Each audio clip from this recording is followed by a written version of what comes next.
Bom dia, Elisa. Bom dia quem está nos acompanhando. Um grande prazer estar aqui com você. A gente está aqui lhe recebendo e eu lembrei que desde o primeiro ano de CNN Brasil, a gente já teve o senhor em diferentes jornais, diferentes programas, mas sempre a gente conversando aqui e entendendo sobre, claro, o Brasil inteiro, mas Minas Gerais, tamanha potência e importância do Estado. Eu chamo o senhor de... Já chamei de governador, claro, mas poderia já dizer olá, pré-candidato à presidência? Você fica à vontade, o que você quer, mas para obedecer a legislação eleitoral, pré-candidato, não pode ser candidato, senão você vai ter problema e eu também. Mas se nós já estivéssemos aqui no período eleitoral, já com a nomenclatura adaptada, eu já poderia chamá-lo então em 2026 de candidato? Candidato, pelo que eu sei, a partir do dia 4 de julho, que você vai poder chamar nós pré-candidatos como candidato. E a legislação é bem criteriosa. E aí, governador, como é que o senhor se encaixa nesse cenário ali, colocando-se à disposição para uma candidatura presidencial? Então, Elisa, em Minas nós tiramos o Titanic do fundo do mar, né? Porque o estado estava atolado, afundado, bem fundo mesmo.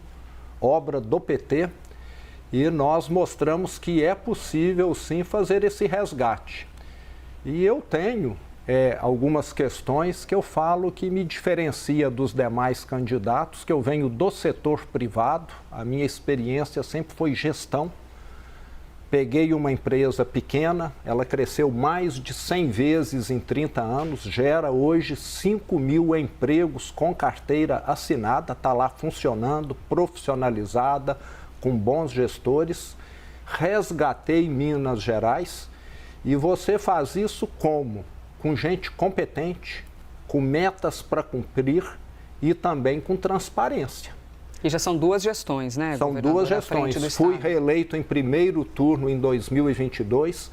O estado de Minas, Elisa, tem mais de 300 mil funcionários públicos do estado, na nossa folha, sem contar os aposentados. Sabe quantos parentes eu tenho no estado? 0. Sabe quantos parentes meu fornecem, vende para o estado? 0. E me parece que o Brasil precisa disso, porque tem gente que vai para a política para enriquecer, para distribuir favores para amigos, para familiares, e eu fui para consertar Minas Gerais. E o Brasil precisa ser consertado também. Você sabe aí a quantidade de problemas que nós temos. Essa conversa seria boa dentro do Congresso também, né, governador? Porque no Supremo também, você concorda? Nós estamos num momento ali delicado da República. Isabel Mega está com a gente. Jornalista, conhecedora de Brasil, mas nascida em Minas Gerais, o que nos traz ainda mais conexão aqui com o nosso entrevistado. Isabel Mega, bem-vinda à conversa. Oi, Elisa. Bom dia para você novamente. Governador, bom dia. Sempre bom ter o senhor aqui. Governador, eu ia já iniciar esse papo trazendo um pouco do cenário a nível nacional, da direita, mas queria pegar esse gancho da última fala do senhor, né? A gente tem alguns temas que vão pairando no ar neste início de 2026 e eu queria entender como o senhor enxerga como potenciais fatores que podem decidir, inclusive, o pleito, podem marcar os debates eleitorais nesse ano, né? Aqui nesse nosso início de conversa, já ficou, por exemplo, no ar um pouco do que a gente vai acompanhando os desdobramentos sobre o caso Master. Como é que o senhor vem acompanhando essa situação? O senhor acha que isso pode render desdobramentos a ponto de pautar os debates eleitorais de 2026? Bom, Isabel, esses desdobramentos são totalmente imprevisíveis, né? Só sabemos que tem muita gente graúda envolvida, como já tem ficado visível, muita gente que se beneficiava desse banco. Esse banco, vamos dizer, ele tem uma semelhança com um mensalão, né? Ele era um instrumento ali, parece que para poder estar distribuindo renda para alguns familiares de pessoas aí, alguns figurões da nossa República. E precisa ser muito bem apurado. Eu sou favorável a toda investigação. Quem vai pagar esse prejuízo, que já está superior a 40 bilhões de reais, é o brasileiro. Os bancos vão colocar esse valor lá, mas quem paga depois, no final, é o brasileiro, via tarifa bancária, via juros mais elevados. E nós não sabemos qual vai ser o desfecho. O que eu espero é que ninguém tente colocar pano quente, tentar abafar esse grande escândalo que me parece um dos maiores da história do Brasil. Né? Saiu aí ontem, hoje, supera o valor de Banco Nacional, de Bamerindos, mesmo corrigindo os bilhões lá da década de 90. Então é algo que precisa ser apurado, envolveu um banco estatal, envolve diversos figurões, como eu mencionei. Isso não pode ficar como outros escândalos, sem a devida apuração, sem a devida punição. E é tudo muito incerto. Quando me perguntam do cenário da eleição, eu sempre menciono que tem muita coisa ainda para acontecer nesses próximos 9 meses ainda, até outubro. E eu vi isso claramente em 2018, quando eu comecei minha pré-campanha governador com menos de 1% dos votos. Nós tínhamos candidatos que foram saindo no decorrer da campanha, outros que cresceram, outros que perderam votação. Então, é totalmente imprevisível o que pode acontecer até lá. Mas agora o que eu espero é que esse escândalo seja devidamente apurado. Governador, até aproveitando, aqui a gente fica nessa missão dupla, que é perguntar-lhe sobre Estado de Minas, como governador, mas também, lógico, nossa cobertura aqui nacional já projetar essas questões eleitorais. O senhor citou até agora há pouco a questão do Supremo Tribunal Federal, e aí quando a gente fala de cenário nacional, federal, a gente também fala de independência dos poderes, legislativo, executivo e o judiciário.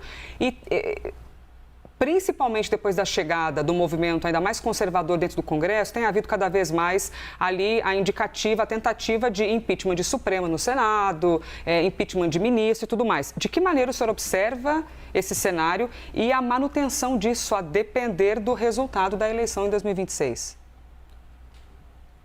Bom, Elisa, no Brasil nós temos enfrentado esse problema que eu considero grave, que atrapalha muito o funcionamento das instituições, que é essa invasão de jurisdição, né?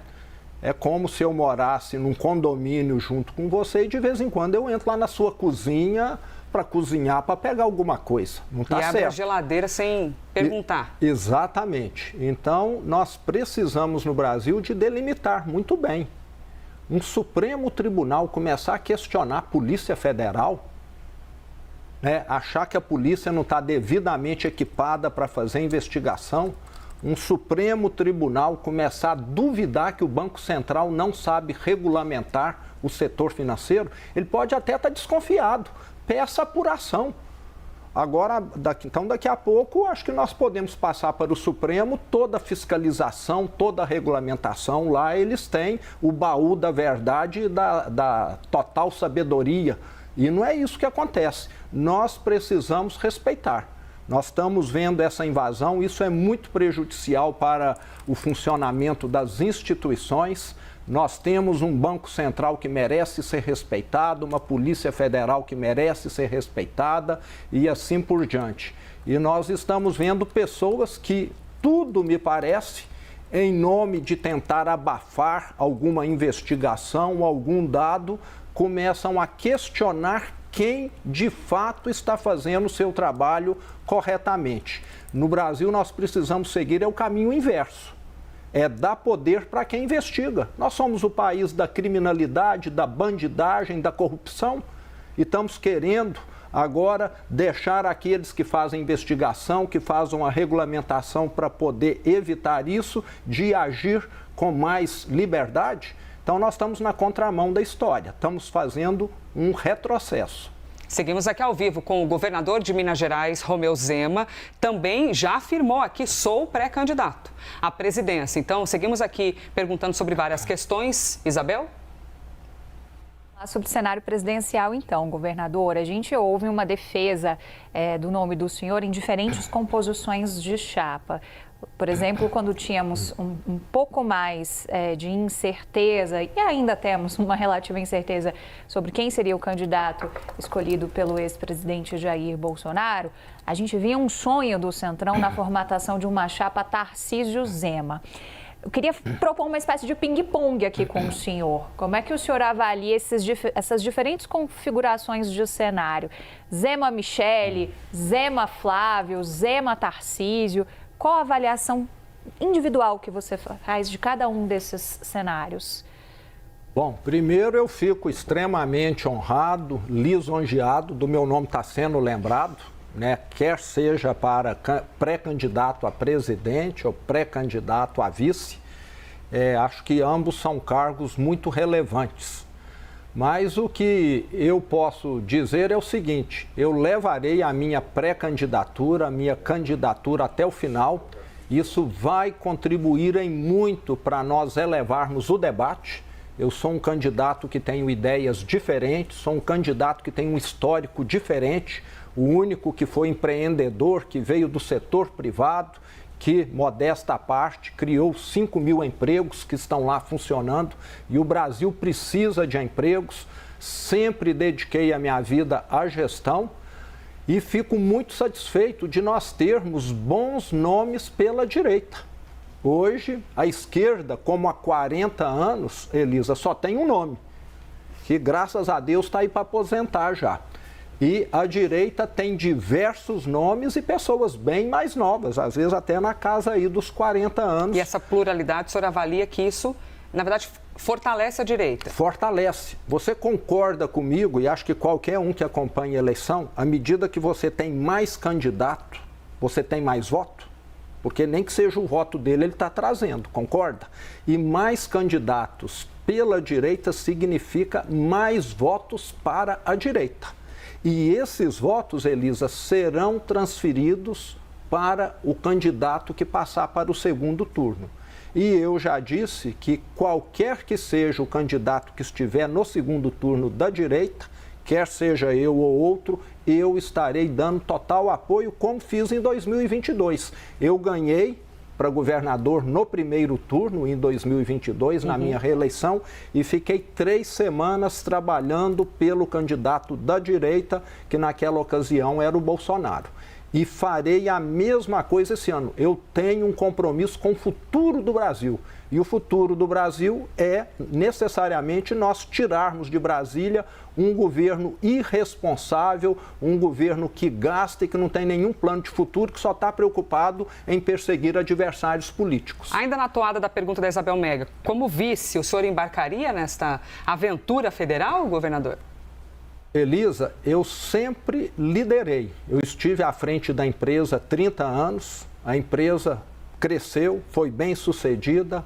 Estive à frente do estado de Minas 7 anos, que já completou agora, conseguimos resgatar. Então eu estou muito acostumado a montar times e dar objetivos para esse time executar. O senhor se veria mais confortável, então, na condição de uma liderança, de um candidato à presidência, exatamente não a vice? Exato. Irei até o final e se algum outro candidato vier a ser vitorioso, quem sabe eu posso contribuir também em algum cargo. Eu quero é contribuir com o Brasil. O senhor avalia que, de alguma maneira, pode haver uma mudança de rota e Jair Bolsonaro conseguir alguma alternativa na justiça e se tornar elegível, conseguir ser uma figura, ou o senhor realmente já observa o cenário de Jair Bolsonaro como uma figura que não faz parte de 2026?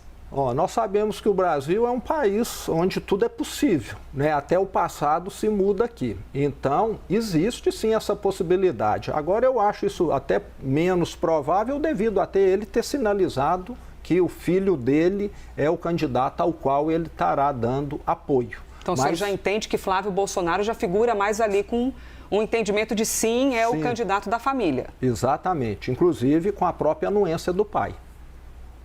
Seguimos aqui com Romeu Zema, governador e pré-candidato à presidência da República. Isabel Mega. Governador, considerando um cenário em que o senhor seria eleito presidente, o senhor daria alguma espécie de indulto a Jair Bolsonaro? Isabel, imediatamente. Nós temos de lembrar aqui, tem muito brasileiro mais novo que não sabe que hoje foram anistiados, estão soltos aí, inclusive atuando na política, assaltantes de banco, sequestradores, assassinos que receberam anistia. Agora nós não vamos dar anistia para quem sujou um monumento público com batom para quem nunca levantou uma arma que a esquerda diz que estava elaborando, conspirando um golpe. Então, são dois pesos e duas medidas totalmente desproporcionais e nós temos, Isabel, de resolver o passado. Nós estamos carregando um peso. Nós estamos hoje num jogo onde cada um está com a mochila nas costas e o jogo não desenvolve. É preciso resolver essa questão para nós podermos olhar para o futuro. E hoje nós temos um governo em Brasília revanchista e, como eu disse, que fica mais preocupado em perseguir seus opositores do que em governar o país. Mas também isso não é o jogo da política, governador? Essa coisa, eles se retroalimentam, você não interpreta assim? Um precisa do outro? Então, eu não sei se é porque eu venho de fora, Elisa, né? Lá em Minas eu tenho gente me criticando, me apedrejando. Você sabe o que eu faço? Eu coloco aqui falo, meu objetivo é aquele ali e tem funcionado. Gerei mais de 1 milhão de empregos com carteira assinada para os mineiros. Levamos para Minas Gerais mais de R$500 bilhão de investimentos privados. Tem um ditado, eu gosto muito de colecionar frases, né? Tem um ditado que fala o seguinte: você pode escolher caminhar o seu caminho ou ficar discutindo com os cachorros que latem, que ladram na rua. Quem que vai chegar primeiro, quem que vai caminhar mais rápido? Quem está caminhando, né? Parece que se você fica dando muito destaque, muito ouvido para esses ruídos, você esquece dos seus objetivos. Eu sei que a política tem esse ruído, tem essa coisa, mas parece que aqui no Brasil está em excesso. Parece que ninguém está gerenciando, está fazendo gestão, está preocupado só com o que o adversário está fazendo. Em Brasília, a depender do setor, a saúde mental não está em dia. Realmente são adversidades impressionantes. Governador, deixa eu trazer segurança pública para a conversa, porque quando ocorrem aquelas pesquisas, o que você, eleitor, eleitora, população, considera que é o mais importante? Sempre oscila ali, economia e segurança pública, que ninguém gosta de sair na rua e não ter condição de se sentir seguro. Porque o novo ministro da Justiça quer tentar emplacar ou continuar a esteira de Lewandowski sobre a PEC da segurança pública, né? E isso já deu discussão para mais de metro, já ouvi muito sobre criticar várias questões, porque isso aqui é governo do Estado, mas o governo federal quer tentar ver de que maneira melhorar junto. Como é que está essa discussão do ponto de vista de Minas, nessa tentativa de evoluir em questões de segurança pública, mas vocês nos estados, alguns também dizendo, para lá, que quem fala de segurança pública no meu estado é a minha polícia. Sim. Elisa, eu gosto muito de trabalhar com fatos e não com opinião. E você sabe que os estados onde a criminalidade no Brasil é maior são aqueles governados pela esquerda. Um exemplo claro é a Bahia, onde a criminalidade mais cresceu e os estados mais seguros, olha só, coincidentemente, são os estados governados pela direita. E nós vimos recentemente, né, diz que aquilo que a gente pensa inconscientemente, de vez em quando sai pela boca, né? E o presidente falou que traficante é vítima da sociedade. Então, enquanto nós continuarmos com essa visão de que bandido é vítima e não criminoso, que ameaça, que mata, que rouba, nós não vamos resolver o problema aqui no Brasil. Lá em Minas, eu deixei muito claro, se você é bandido, você vai pagar caro aqui. Nós tivemos uma operação em 2021, na cidade de Varginha, 28 criminosos alugaram uma fazenda, levaram um arsenal de guerra para lá, queriam fazer aquelas ações do novo cangaço, onde eles explodem agências bancárias, caixas eletrônicos, utilizando até escudo humano, por isso que eu falo que são terroristas. E a nossa inteligência detectou, teve um embate, saldo final, 28 criminosos mortos. Depois disso, você sabe o que aconteceu? Não teve mais a ação do novo cangaço em Minas. 260 ocorrências em 2016, o ano passado nós tivemos uma ocorrência. Então, criminoso você não trata dialogando, você não trata com buquê de flores, você trata eles do jeito que eles te tratam, que é com arma. Até aproveitando, governador, e já abro novamente aqui o espaço para a Abel, se eventualmente sua pergunta, Isabel, também tem a ver com segurança pública ou outro assunto, claro. Aqui no estado de São Paulo a gente tem, e não quero perguntar para o senhor opinar sobre outro governador, não é aqui a nossa missão.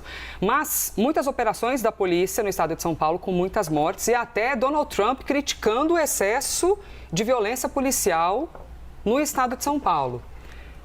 O senhor avalia que a gente está no momento de encontrar o equilíbrio? Porque quem comete crime tem que ir preso. E a gente, em sociedade, está cansado da criminalidade. Sim. Mas os excessos da força policial, o senhor avalia que não existe ainda um meio termo para que a gente consiga levar esse ser humano que cometeu um crime para pagar pelo crime dentro da prisão?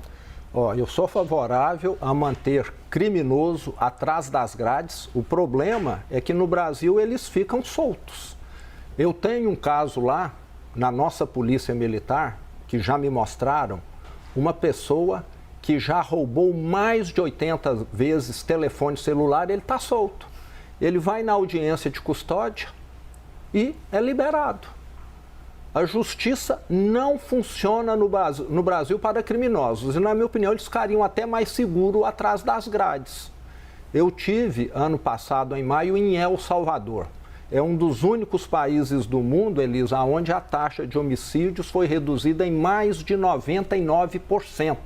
Num espaço aí de 4 anos. Estão falando que os criminosos estão lá sem atender os direitos humanos, mas eu tenho certeza que eles estão mais seguros dentro da prisão do que se estivessem na rua. Lugar de assassino é atrás das grades. Agora, na hora que um policial vê alguém atirando, muitas vezes ele vai revidar. Se alguém representa o Estado, eu tenho certeza que não é o criminoso. Se alguém representa a lei, eu tenho certeza que não é o criminoso, é o policial. E, eventualmente, algum criminoso vai ser morto. Agora é estranho, quando o policial é morto, eles falam tão pouco. E lá em Minas nós temos casos. Aqui em São Paulo também, de policial. Sim, também. Que é alvejado por criminosos. Que estão trabalhando e morrem em serviço, claro, isso também não tem que ser desconsiderado. E a quantidade de inocentes? Aqui no Brasil, ano passado, eu me atualizei recentemente, nós tivemos mais de 35 mil mortes violentas. É a maior guerra que existe no mundo hoje, em termos de mortes, é travada dentro do Brasil. E temos um governo que deixa criminosos soltos. Eu já fui assaltado aqui na Alameda Santos, a dois quarteirões aqui. Levaram meu celular e... Você já deve ter sido e muita gente que está nos assistindo. E se o senhor sair com a equipe aqui, cuidado na Paulista, hein? Porque realmente o que tem de gente roubando celular em cima de uma bicicleta é uma coisa incrível. Isabel?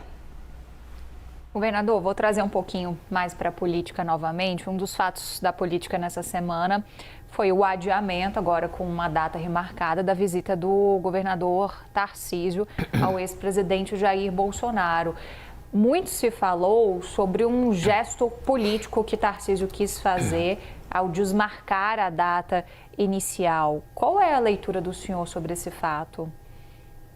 Bom, Isabel, eu admiro muito o trabalho do governador Tarcísio, sou próximo a ele e com certeza ele deve ter aí os seus motivos de adiar. Sei que ele tem as questões de agenda. Ele é uma pessoa próxima do presidente Bolsonaro, sempre teve contato, foi ministro, mas é algo, para mim, que estou mais distante, difícil de avaliar. Mas eu, como governador, posso dizer que muitas vezes a agenda muda, você tende a atender algum compromisso imediato, alguma emergência, e ele indo lá, vejo que ele está cumprindo aí com o papel dele de governador, de pessoa que sempre foi muito próxima do ex-presidente. Governador, se o senhor fosse presidente da República já, neste momento, Donald Trump 2.0, né? Segunda gestão, tarifas, Groenlândia, e ele dizendo, esse hemisfério aqui é nosso. Como é que faz para equilibrar a nossa soberania de, com todo respeito, meu senhor presidente dos Estados Unidos, mas o Brasil, na verdade, é dos brasileiros, e não do senhor. Como é que se age num momento como esse, ainda mais de Trump tentando ali anexar, pegar para si a Groenlândia?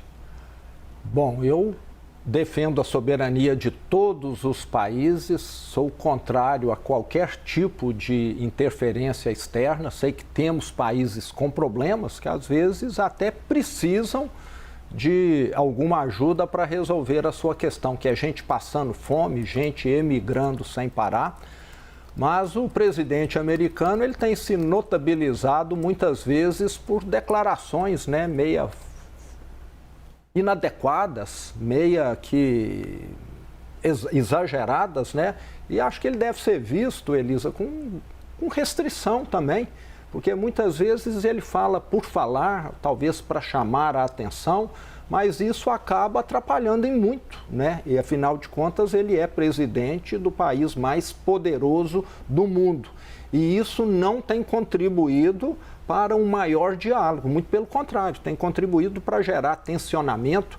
Parece que a maneira dele de administrar, a qual eu não concordo, é essa, é de chegar meio que num lugar empurrando os outros e esse espaço é meu, e assim não é a melhor forma, né? Acho que ele está criando resistências e pode começar a enfrentar problemas com a Europa, com a China, porque acho que diálogo sempre cabe. E nós, mineiros, prezamos muito o diálogo. O senhor combate muito essa coisa de aumento de tarifa, cobrar menos imposto. Aí a gente vê Donald Trump avançando, não porque a gente vai tarifar e tudo mais. Então o senhor avalia que, na verdade, poderia resolver mais com diálogo do que ficar enchendo de tarifas as outras populações? Com certeza. Ou então, se vai te tarifar, chame você e fale: ô Elisa, eu vou precisar mudar as regras por causa disso, disso e disso. Agora, se você puder me atender nisso, nisso e nisso, nós vamos assentar e conversar de novo. Concorda? Acho que tudo é assim que a gente faz na nossa família, é assim que a gente faz numa empresa, é assim que a diplomacia entre países é feita. Agora, me parece que ele está querendo meio que empurrar, né, goela abaixo, alguma coisa que ele julga pessoalmente adequada para ele ou para o país dele. O autoritarismo nosso de cada dia. É importante ouvir o governador sobre isso, porque se coloca como pré-candidato, então, numa pré-candidatura, que todo mundo pode ser um dia candidato e, eventualmente, vencer para a presidência, é importante que nós saibamos aqui quais haveriam de ser as posturas em relação a Donald Trump. Dúvida? Acabou-se o nosso tempo, temos... Isabel Mega. Então, vamos... Última pergunta, Bel. Vamos fechar olhando, então, para Minas Gerais, governador. A gente tem a indicação do vice do senhor, como nome do senhor para disputa em outubro, e uma direita também dividida, porque do outro lado tem Cleitinho, que nas últimas pesquisas tem largado na frente. Vocês estão conversando com Cleitinho? Como é que estão esses contatos? É possível que em algum momento vocês afunilem no primeiro turno já algum tipo de desenho que possa garantir a união da direita em Minas Gerais? Sim, Isabel. Principalmente o vice-governador Matheus Simões tem conduzido muito bem todo esse diálogo. Recentemente, ele se filiou ao PSD, o Partido Novo continua apoiando, fazendo parte dessa aliança. E o vice-governador Matheus Simões tem conversado muito com o senador Cleitinho, que é popular, que é bem avaliado, e nós estamos muito confiantes de que vamos estar caminhando juntos nesse ano de 2026. Lembrando que o Matheus Simões é o meu braço direito, está no governo desde 2020, nos últimos 3 anos como vice-governador, uma pessoa que tem uma capacidade excepcional, o raciocínio brilhante, e que vai continuar resgatando Minas, levando Minas Gerais adiante. O senador Cleitinho, muito atuante, sempre defendendo o interesse de Minas e do Brasil, também tem o seu lugar, tem mais 4 anos pela frente como senador e é uma pessoa mais nova. Então, em Minas, eu fico satisfeito de nós termos aí diversos talentos e pela direita e o Estado poder continuar com todo esse plano que nós colocamos para funcionar. Muito bem, ouvimos aqui o governador de Minas Gerais, Romeu Zema. Agradeço demais. Disponibilidade, vir aqui, conversar sobre tantos assuntos diferentes, né, governador? Não te ofereci um café porque diante de um mineiro dá até vergonha. Vou tomar agora. Aproveite, tomara que façam jus ali, porque mineiro sabe demais plantar e fazer um bom de um cafezinho. Governador, muito obrigada. Eu é que agradeço. Boa sorte na caminhada em 2026. Foi um prazer, Elisa, estar aí com vocês. Muito obrigado. Muito obrigada. Obrigada também a Isabel Mega, que esteve aqui conversando comigo.